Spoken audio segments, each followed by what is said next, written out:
The betrayal didn't reveal itself to me through someone's words or by overhearing a conversation. It happened quietly, almost routinely on a Sunday morning when I was about to take out the trash. Her jacket lay on the table in the hallway, and something shifted heavily inside the pocket when I picked it up to hang it in the closet.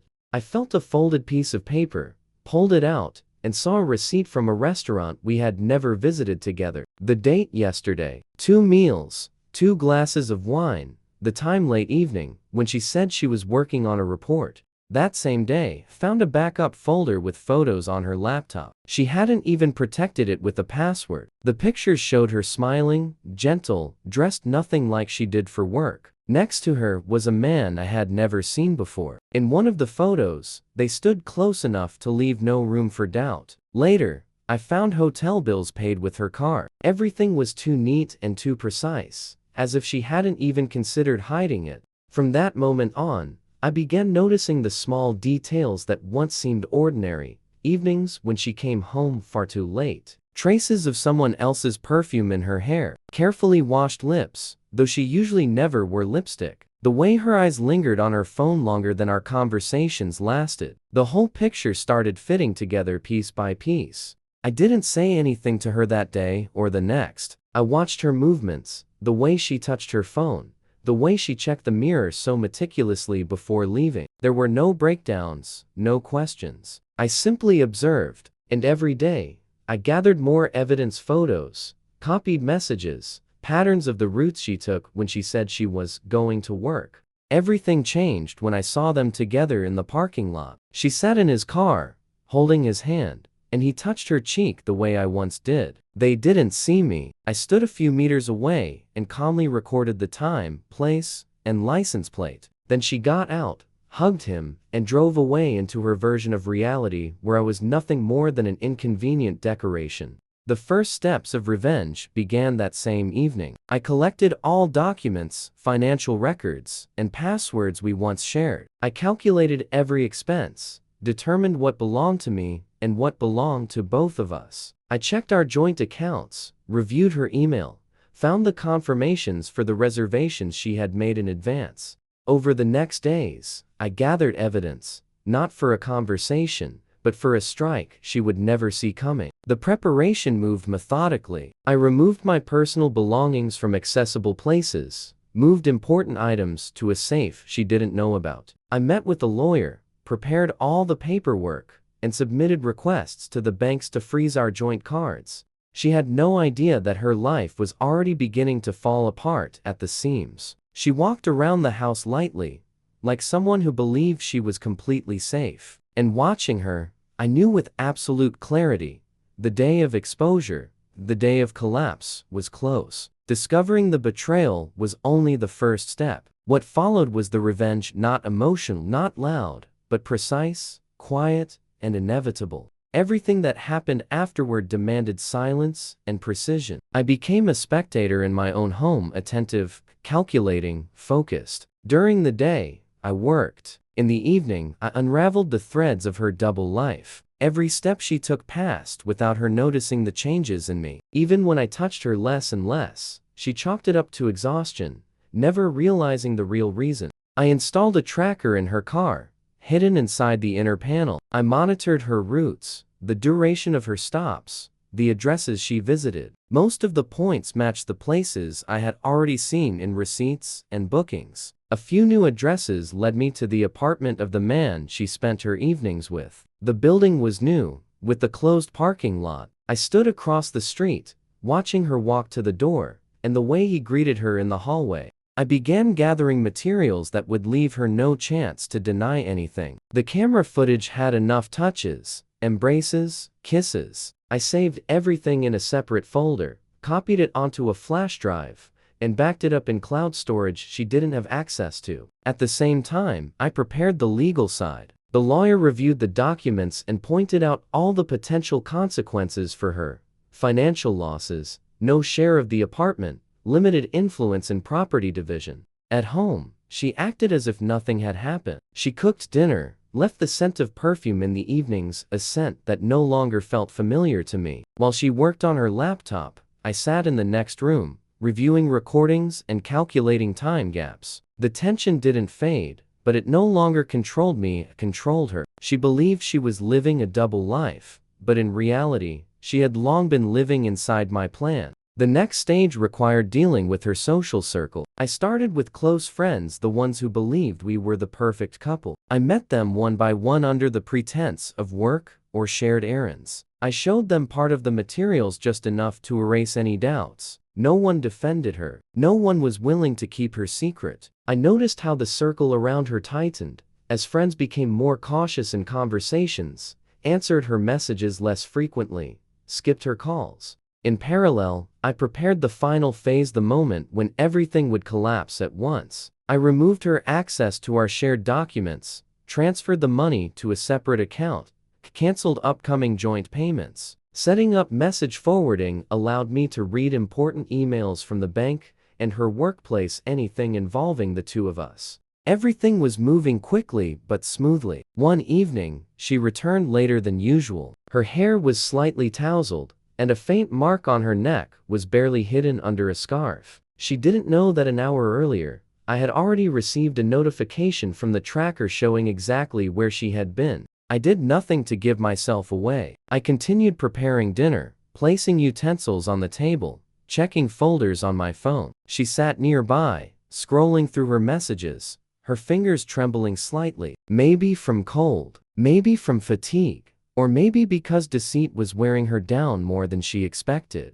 The plan was nearing its end. I set the date when I would gather everyone, her close ones, friends, colleagues, those she respected or feared judgment from. The day would look like a festive gathering, just like we used to have. She suspected nothing, delighted at the chance to present herself as confident and successful. Meanwhile, I was putting the finishing touches on the final blow. The day before, I collected all the materials: videos, photos, receipts, routes, bank statements. I organized them into a presentation, printed copies, and electronic duplicates. Not a single detail was overlooked. This wasn't an emotional act of revenge, it was a cold severing meant to destroy her version of reality. The evening came when my plan was to become reality. The house filled with people, the smell of food, the soft hum of conversation. She glowed in a way she hadn't in a long time beside me. I watched her, how she gestured, touched her hair,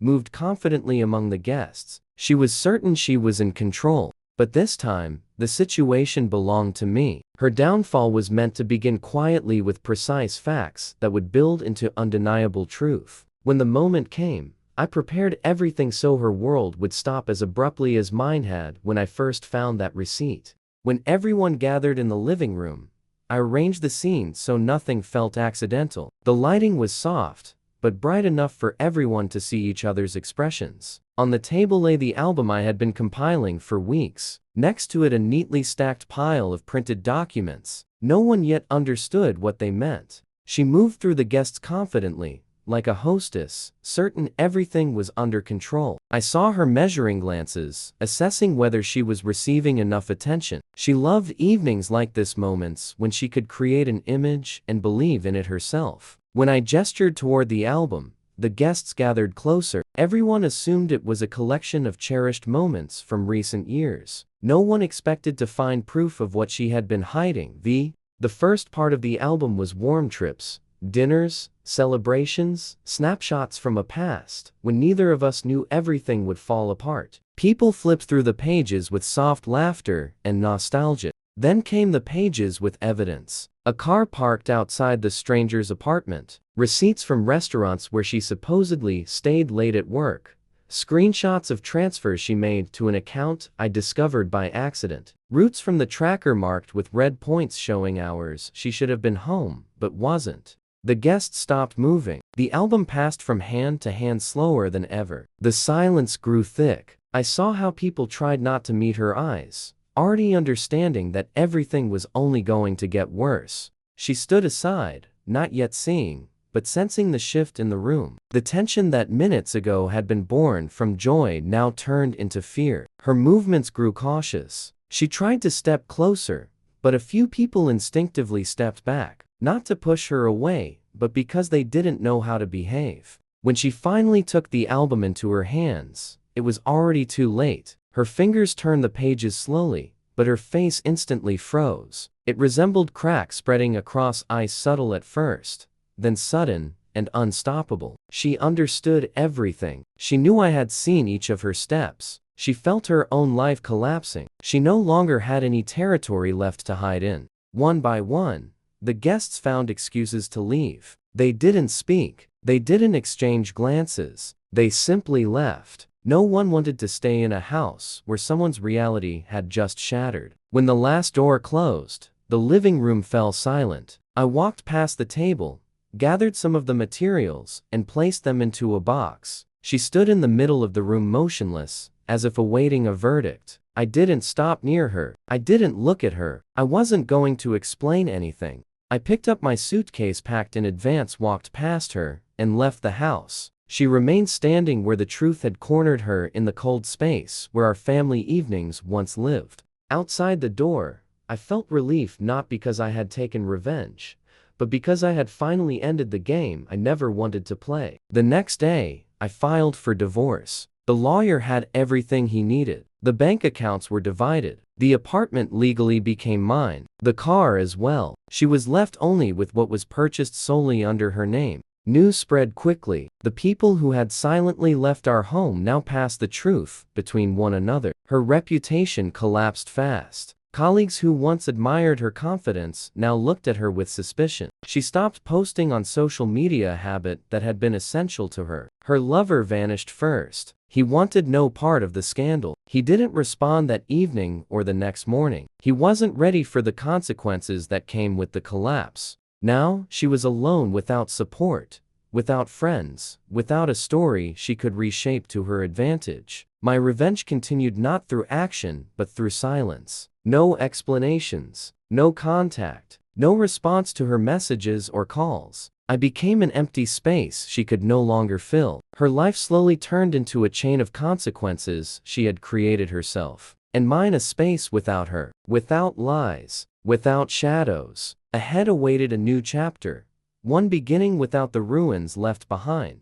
After the divorce, I tried to return to my usual rhythm. My schedule became abrupt, focused, almost sterile. I worked long hours, came home late, and kept my phone on silent. Silence stopped being a burden, it became a clean space where I could breathe. Her messages arrived regularly. I didn't open a single one, but I saw the number growing. Short ones, long ones, chaotic ones. A mix of shame, panic, and regret that could be read even without reading. One evening I noticed her near my building. She stood in the shadows as if afraid of her own silhouette. I walked past without looking at her, but she followed me. Her steps were unsteady, as if each one required effort. She looked like she hadn't slept for several nights. Her shoulders trembled slightly, and her arms were pressed to her body as if she was trying to keep herself from falling apart. I felt how her presence tightened the air. She was close, but no longer belonged to my life. Her shadow slid across the ground next to mine,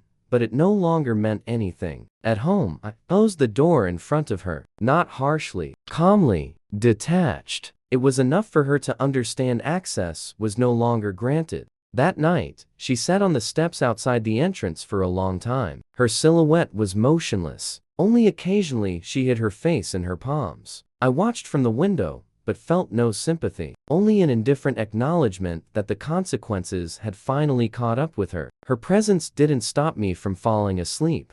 The next day, she disappeared from the doorstep, but the messages continued, shorter now, fragmented. Her life was beginning to fall apart faster. She lost a major work project. Colleagues distanced themselves. I heard rumors. She locked herself in her office, ruined several meetings, arrived late. Her voice became quieter, her gestures more nervous, and the further she fell, the more desperately she tried to get close to me. Her second attempt, not control anymore, but desperation. When she appeared the second time, she looked even worse. Her hair was tied up in a hurry, her face bare without makeup she never skipped. Her eyes were inflamed. She didn't stand near my building like last time. She waited by my car. I approached, and she took a step back, giving me space. No explanations, no words, just an attempt to be near me, to cling to something that was once her anchor. I walked past her, and she didn't follow. Her shoulders dropped, as if losing the last bit of hope with that movement.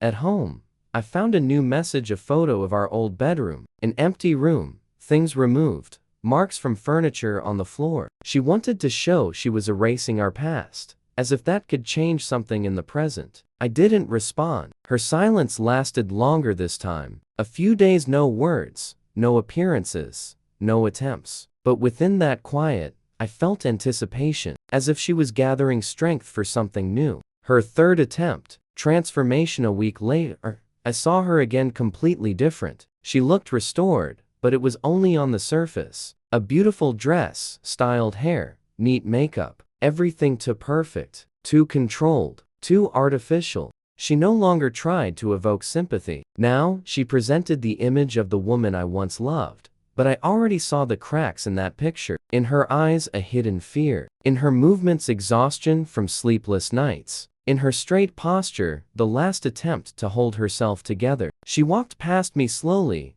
creating the illusion of a casual encounter. Her gaze slid over me, lingered for a few seconds, and she continued on as if she wanted to show she no longer clung. But I saw her fingers tremble when she thought I wasn't looking. This wasn't control, and not reconciliation. This was despair disguised as dignity. She was losing me slowly, but inevitably, and each of her steps made this fall even more tragic in its beauty. After that encounter, I couldn't shake the feeling for days that something was approaching. Her image, artificially composed, coldly beautiful, wouldn't leave my mind. There was too much strain in it. Too much emptiness hidden behind perfect details. I tried to return to everyday tasks. Work made me tired, but didn't distract me. Training drained my strength, but didn't erase the tension. The apartment grew painfully quiet. Silence was no longer salvation, it began to press in on me. I saw her only once, accidentally. She stood across the street from the building where I worked, but pretended to be waiting for someone else. Her eyes were turned away, yet her whole body was taut like a string. She felt my presence just as clearly as I felt hers. When I walked past, she didn't move. She only tightened her fingers anxiously, as if holding herself together by force. But behind her, I saw something that used to escape me. She was starting to lose control. At first, small things. Messages without text, empty calls, erratic reactions on social media. I knew this was her way of feeling my presence without daring to break in openly. But with each day, the tension that once connected us began to resonate again, muffled, distant, but recognizable. One evening, I came home and noticed the faint imprint of her fingertip on my door, barely visible in the dust, like a ghost's touch. It was a line she had never crossed before. It was a signal. The next night, I woke to the faint movement of streetlight shadows shifting in the hallway. I walked to the window and saw her figure near the building. She was standing motionless in the rain, her wet hair clinging to her face, not even trying to hide, as if she wanted me to see her. Her shoulders trembled from the cold, but she didn't move. She didn't come to my door. She just stood there, a living reminder that the distance between us was eating her from the inside out. The next day, I left earlier than usual, knowing I would run into her. And I did. She was waiting in the parking lot, but she wasn't the same. Not lost anymore. She looked calm, determined, dangerous. Her presence made my heartbeat spike. I didn't stop, didn't speak, just walked past. But this time, there was no coldness inside me. Something else stirred. She felt the shift. I could see it. Her shoulders straightened. Her gaze sharpened. Her posture said something very different now. She realized she might regain control. That was my first mistake, letting her feel that I was no longer stone. I stood there too long, didn't step outside, didn't gesture, didn't call out, but my body reacted differently. Deep beneath the calm, an old fire stirred. That chemical pull that once held us together returned, sharp and almost painful. I knew she felt it too. That's why she stood there, soaked, shaken, but unbroken in her obsessive pull toward me. When she finally walked away, I felt something shift again. This wasn't her weakness anymore, it was a wave preparing to crash over me completely. She began to come only for a few minutes at a time, standing at a distance, just watching. Her movements were confident, almost slow, as if she was syncing her rhythm with my breathing. And every time I saw her, the pressure grew. Not fear, not hatred, but tension, gravity, a deep, dangerous influence I couldn't shake. She was breaking the distance little by little, creating a rhythm that forced my steps to tighten the space between us. Her eyes slid over me like she was studying me again, every slight change, every breath. I felt her gaze even when I didn't look directly at her. No words, no touch, just presence, stronger than any conversation we ever had. It was dangerous, and I didn't stop her. Her presence became a shadow cast on my walls. Every night, she appeared so regularly that my body reacted before my mind did. Some part of me waited for her, even if I refused to admit it. And in that anticipated tension, I didn't notice the moment she crossed the line. One evening, when I returned home, I sensed a familiar scent in the air, a faint trace of the smell that used to linger on my hands after her touch. Everything in the apartment was in its place, but I knew she had been here recently. I checked the locks, no signs. The windows, nothing. She had always been clever, and she always knew how to leave a mark only I could feel. That was the moment I finally understood. I had let her come back for far too long. Her shadow had become part of my space. She didn't want closure or forgiveness, she wanted control again. And the closer she came, the stronger she pulled me toward the place where we once burned together. From that night on, my apartment stopped being a safe place. I started coming home earlier, checking every corner, every sound. At night, I could sense her breathing outside the window, even if it was only an echo of memory. And still, part of me reached for that dangerous closeness. The same heavy magnet that held us together for years now tore me in half. The breaking point came the day I couldn't tolerate it anymore. I returned home and felt human warmth lingering in the air. Traces, a moved chair, a faint palm print on the glass, a strand of hair on the pillow. She had come inside. She'd stayed longer than ever, and I understood next time she wouldn't leave on her own. I packed my things in an hour, only essentials, locked the door, and left the keys inside. Not because I feared her, but because I knew, when she came back and found the empty space, she would finally feel the same void she once created in me. I drove far from one end of the city to another apartment, into another silence. There was no scent of her, no footsteps, no fingerprints on the walls, just emptiness, sharp at first, then slowly turning into a space where I could breathe. A few days later, I returned to the old building at dusk, not inside, just close enough. I needed to see if she had come. She had. She stood in front of a door that no longer led to me. Her shoulders were lowered, and for the first time, there was no confidence in her movements. She felt the loss, and I saw her fighting it the same way I once fought.